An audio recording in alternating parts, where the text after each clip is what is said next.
കേരളത്തിൽ കിട്ടുന്നില്ലെന്നാണ് ആൾക്കാർ പറയുന്നത്. രേണുവിനോട് ലാലേട്ടൻ പറഞ്ഞ ഒരു കാര്യം കേട്ടിട്ട് രേണുവിനാണ് അങ്ങനെ ചിരി നിർത്താനേ പറ്റുന്നില്ലായിരുന്നു. പിന്നീട് നെവിൻ ലാലേട്ടനെ ചിരിപ്പിക്കുന്നുണ്ട്. സംഭവം എന്താണെന്ന് വെച്ചാൽ ആദ്യം തന്നെ ലാലേട്ടൻ അവിടെ എവിക്റ്റായി പോയ മത്സരാർത്ഥികളോട് ബിഗ് ബോസിൽ വരുന്നതിന് മുൻപും പുറത്തിറങ്ങിയ ശേഷം ഉണ്ടായ മാറ്റങ്ങൾ എന്തൊക്കെയാണെന്ന് ചോദിച്ചു.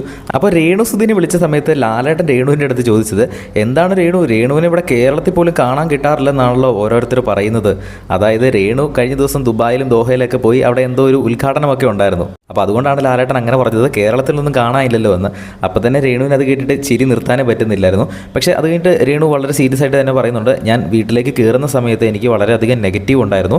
അത് നമ്മൾ സോഷ്യൽ മീഡിയ ഉപയോഗിക്കുന്നവർക്കറിയാം, രേണുസുദിനെ ഒരാവശ്യവും ഇല്ലാണ്ട് സൈബർ ബുള്ളിങ് ചെയ്യുന്ന കുറേ അധികം ആൾക്കാരുണ്ടായിരുന്നു. പക്ഷേ ബിഗ് ബോസ് വീട്ടിൽ കയറിയിട്ട് ഇറങ്ങിയതിന് ശേഷം ആ നെഗറ്റീവ് എല്ലാം പയ്യെ മാറി. അത് തന്നെ രേണു പറഞ്ഞു. അപ്പോൾ ലാലേട്ടൻ പറയുന്നുണ്ട്, അത് മാത്രമല്ല റീ എൻട്രി നടത്തി കയറി വന്നപ്പോൾ ഞങ്ങൾക്കൊരു പാട്ടും കേൾക്കാൻ പറ്റി. അതായത് രേണുസുദി കഴിഞ്ഞ ദിവസം ഒരു പാട്ട് പാടിയിരുന്നു. അപ്പോൾ ആ പാട്ടിനെ പറ്റിയാണ് ലാലേട്ടൻ പറഞ്ഞത്. പക്ഷേ ആ പാട്ടിൻ്റെ കാര്യം പറഞ്ഞപ്പോൾ തന്നെ രേണു പറഞ്ഞത്, ലാലേട്ടൻ ഞാൻ പാടും, ഞാൻ രണ്ടുപേരും പാടും, ഞാൻ പാടിക്കോട്ടെ ലാലേട്ടൻ എന്ന് അങ്ങോട്ട് ചോദിക്കുന്നു. അങ്ങനെ രേണു ആ പാട്ട് വീണ്ടും പാടുന്നു. രേണുവിന് ഇത്രയും പാടാനുള്ള കഴിവുണ്ടെന്ന് സത്യം പറഞ്ഞാൽ ആർക്കും തന്നെ അറിയത്തില്ലായിരുന്നു.